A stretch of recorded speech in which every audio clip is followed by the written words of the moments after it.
Somber notes persist in this sacred trace. Jumpa lagi. Ada kisah tentang seorang raja yang namanya dikenang dalam sejarah, legenda, dan cerita rakyat. Dia dikenal bukan karena kebijaksanaannya, tetapi karena kesombongannya. Namanya Andronicus, seorang raja besar yang mengklaim dirinya sebagai Tuhan, tetapi akhirnya ditaklukkan oleh makhluk kecil, seekor nyamuk. Bagaimana kisah awal hidupnya, menyusuri setiap langkahnya, memahami kekuasaannya, kesalahan, dan kejatuhannya yang tragis. Yuk kita mulai.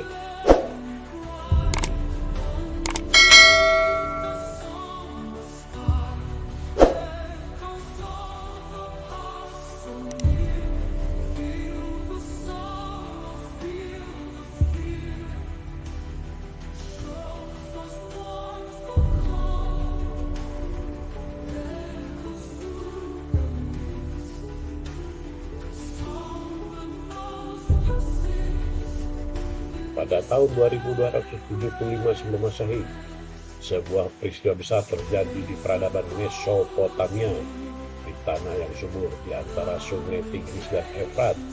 Seorang anak lahir dari garis keturunan yang memiliki hubungan dengan salah satu penyintas banjir besar, Nuh. Anak itu diberi nama Namrudicus Ilham bin Nuh. Namanya yang berarti pemberontak, menjadi pertanda dari perjalanan hidupnya yang penuh kontroversi dan kesombongan. Mesopotamia pada masa itu adalah pusat dari peradaban manusia. Kota-kota seperti Uruk, Akkad, Sumer berkembang dengan kemudahan dan teknologi yang canggih untuk zamannya. Di tengah kemajuan itu, Namrud tumbuh sebagai anak yang istimewa. Dikatakan bahwa ketika ia masih bayi, seorang tabib kerajaan meramalkan bahwa dia akan menjadi raja yang hebat, tetapi dengan takdir yang dipenuhi kesombongan dan kehancuran. Namun ramal itu tidak menghalangi Kus, ayah Namrud, untuk membesarkan putranya dengan penuh kebanggaan. Semiramis, ibunya dikenal sebagai wanita yang paling cantik di seluruh wilayah Mesopotamia. Wajahnya bagai ukiran para dewa, dengan mata yang berkilau seperti bintang di malam hari. Kasih sayangnya kepada Namrud berlebihan, hingga beberapa orang istana menganggap hubungan mereka lebih dari sekedar hubungan ibu dan anak. Pada usia 5 tahun, Namrud sudah menunjukkan kecerdasan. Dia gemar mendengarkan cerita tentang nenek moyangnya, termasuk kisah banjir besar yang menghancurkan dunia. Namun di balik wajahnya yang polos, Namrud memendam rasa ingin tahu yang mendalam tentang kekuasaan dan kendali atas manusia. Dia sering bertanya kepada pelayan kerajaan, mengapa Tuhan membiarkan banjir itu terjadi? Mengapa manusia tidak dapat mengatur nasibnya sendiri?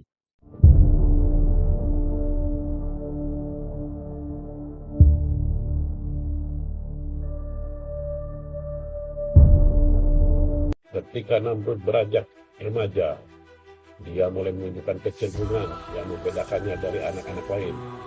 Pada usia 12 tahun, dia sudah mampu memimpin pasukan kecil yang terdiri dari para prajurit kuda. Di bawah bimbingan ayahnya, dia belajar strategi perang, ilmu politik, dan seni diplomasi. Namun ambisinya melampaui apa yang diajarkan oleh ayahnya. Pada tahun 2250 sebelum Masehi, ketika dia baru berusia 25 tahun, ayahnya meninggal dunia dalam sebuah pertempuran melawan suku-suku di utara Mesopotamia. Namrud segera mengambil alih kekuasaan. Dengan kecerdasan dan keberaniannya, dia berhasil menaklukkan wilayah-wilayah tetangga, menjadikan dirinya raja pertama yang menyatukan Mesopotamia di bawah satu pemerintahan. Namun Namrud tidak puas hanya menjadi raja. Dia ingin lebih. Dia ingin menjadi Tuhan. Mengapa manusia harus tunduk pada kekuatan yang tidak terlihat? Katanya suatu hari kepada para penasihatnya, aku akan menunjukkan bahwa kekuatan manusia lebih besar dari apapun.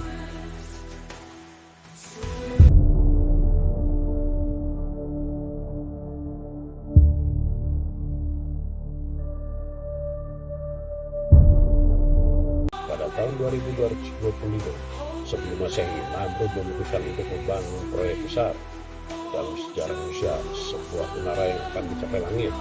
Menara itu yang kemudian dikenal sebagai Menara Babel, dipajang sebagai simbol dari kekuatan dan ambisi manusia. Dengan berdiri di puncaknya, Namrud percaya bahwa dia bisa menguasai surga dan membuktikan bahwa manusia tidak membutuhkan Tuhan. Proyek ini melibatkan ribuan budak dan pekerja. Mereka bekerja siang dan malam, memindahkan batu-batu besar yang diambil dari pegunungan jauh.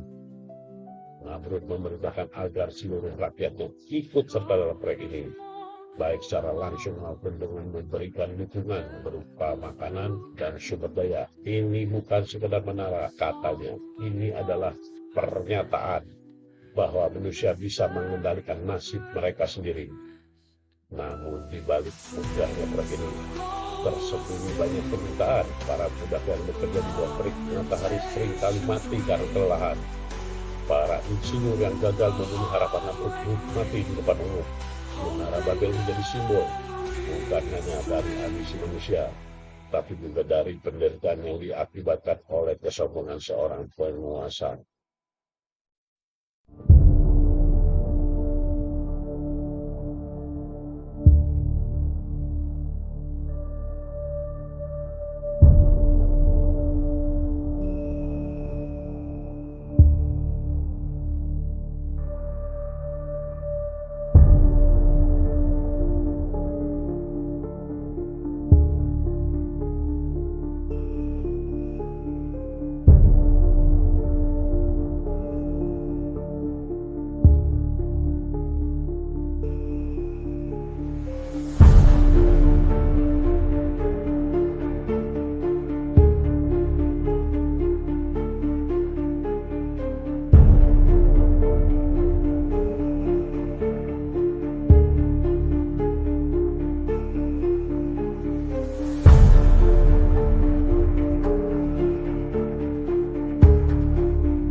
Pada tahun 2220 sebelum Masehi, di tengah kemegahan dan kekejaman pemerintahan Namrud, seorang pemuda muncul bernama Ibrahim.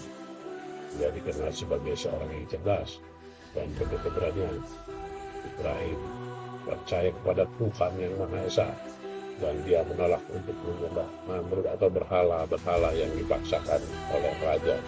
Suatu hari Ibrahim memasuki kerajaan dan menghancurkan berhala-berhala yang ada di sana. Ketika ditanya oleh para prajurit, dia berkata dengan tenang, "Patung yang terbesar itulah yang melakukanmu. Tanyakan saja kepadanya." Jawaban ini membuat Namrud marah besar. Dia memanggil Ibrahim ke kamarnya dan berdebat dengannya di depan rakyatnya. "Aku adalah Tuhan," kata Namrud dengan aku. "Aku bisa memberi hidup dan mencabut nyawa." Ibrahim menjawab dengan penuh keyakinan, "Jika engkau adalah Tuhan, maka bawalah matahari terbit dari barat." Jawaban ini membuat Namrud terdiam. Dia tidak bisa membalas argumen Ibrahim, tapi dia tidak mau mengakui kesalahannya. Dia memerintahkan agar Ibrahim dibakar hidup-hidup sebagai hukuman atas penghinaan kepadanya. Namun menurut legenda, Tuhan menyelamatkan Ibrahim dengan mengubah api menjadi dingin.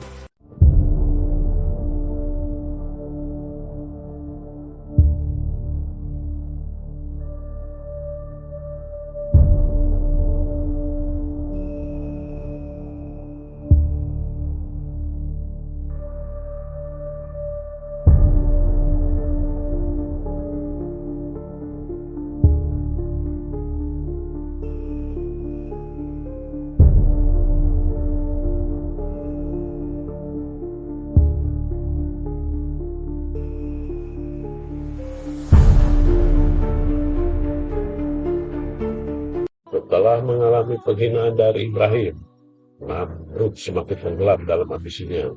Dia menikahi Semiramis, ibunya sendiri, dengan alasan bahwa hubungan ini akan memperkuat klaimnya sebagai bintang dewa. Hubungan ini mengejutkan seluruh sana, tetapi tidak ada yang berani menentang keputusan Namrud. Semiramis yang awalnya enggan akhirnya menerima pernikahan itu. Bersama-sama mereka membangun mitos bahwa Namrud adalah penguasa ilahi yang tak tertandingi. Namun hubungan ini menjadi salah satu dari banyak alasan mengapa Namrud akhirnya kehilangan dukungan dari rakyatnya sendiri.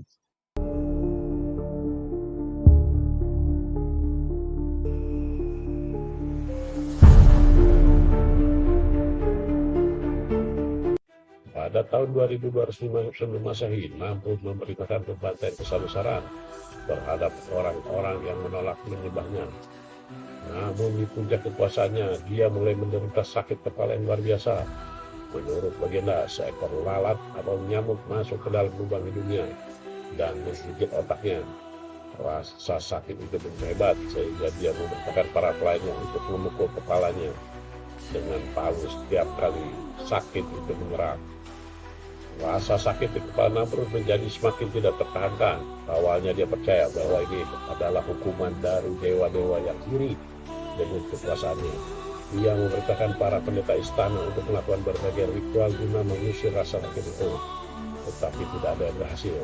Setiap malam, suara nyamuk kecil yang berdengung di otaknya terus menghantuinya, membuatnya tak mampu tidur atau berpikir dengan jernih. Dalam keputusaannya, Namrud memerintahkan agar ratusan rakyatnya dikorbankan kepada para dewa. Dia yakin bahwa nyawa manusia dapat menenangkan amarah langit. Namun perbuatan ini justru menambah penderitaan rakyatnya yang mulai memberontak secara diam-diam. Ketika Namrud menyadari pemberontakan ini, dia memerintahkan hukuman mati massal. Tetapi pasukan sendiri mulai berkhianat. Di puncak kekuasaan, Namrud menjadi bayangan dari dirinya yang dulu. Dia menghabiskan hari-harinya memukuli kepalanya dengan batu, berharap rasa sakit itu akan berhenti. Para pelayannya yang setia mulai meninggalkannya, dan bahkan Semiramis, ibunya sekaligus istrinya, menjauh dari sisinya.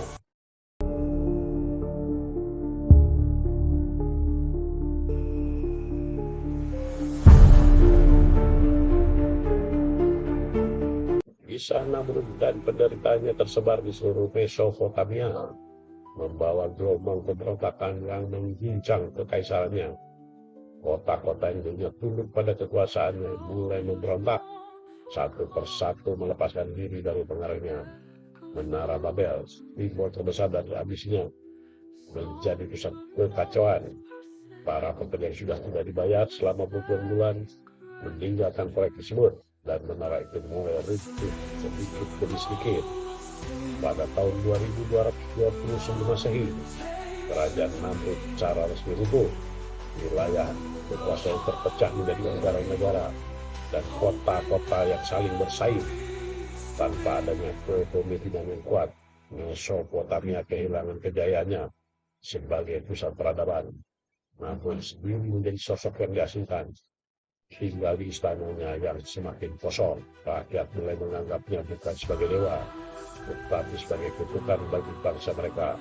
Para sejarawan Babilonia mencatat bahwa tahun-tahun terakhir Namrud dihabiskan dengan kesunyian, di mana dia sering berbicara sendiri, meracau tentang menara yang akan mencapai surga dan kekuasaan yang akan dia dapatkan kembali.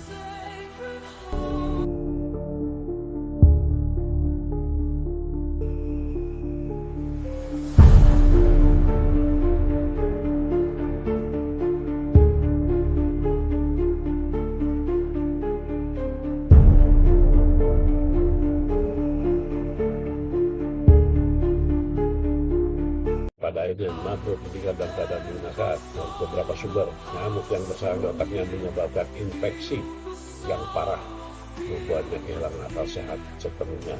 Di saat-saat terakhirnya, dia berteriak meminta maaf kepada Tuhan yang telah dia tolak di sepanjang hidupnya.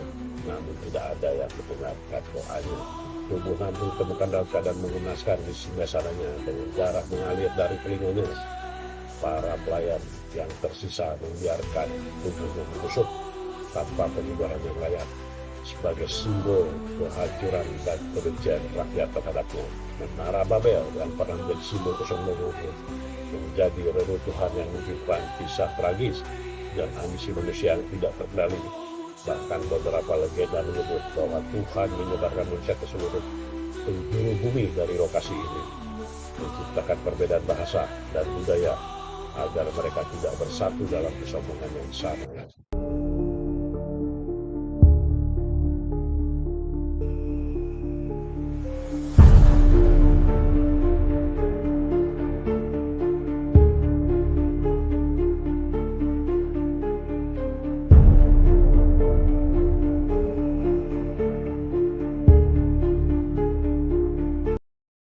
Kisah Namrud menjadi pengingat yang abadi tentang bahaya kesombongan dan ambisi tanpa batas. Dia adalah seorang raja yang memiliki segalanya, kekuasaan, kecerdasan, dan pengaruh yang luas. Namun dalam usahanya untuk menjadi lebih dari manusia, dia kehilangan segala-galanya. Tetapi juga dalam berbagai tradisi agama dan budaya, dalam kitab suci, dia disebut sebagai simbol keangkuhan manusia yang menentang Tuhan. Dalam cerita rakyat, dia menjadi contoh bagaimana seseorang yang terlalu sombong akhirnya akan dihancurkan oleh kekuatan yang lebih besar dan kisah Namrud terus diceritakan dari generasi ke generasi sebagai peringatan bagi siapa saja yang mencoba menentang batas-batas kemanusiaan mereka. Sekian, sampai jumpa.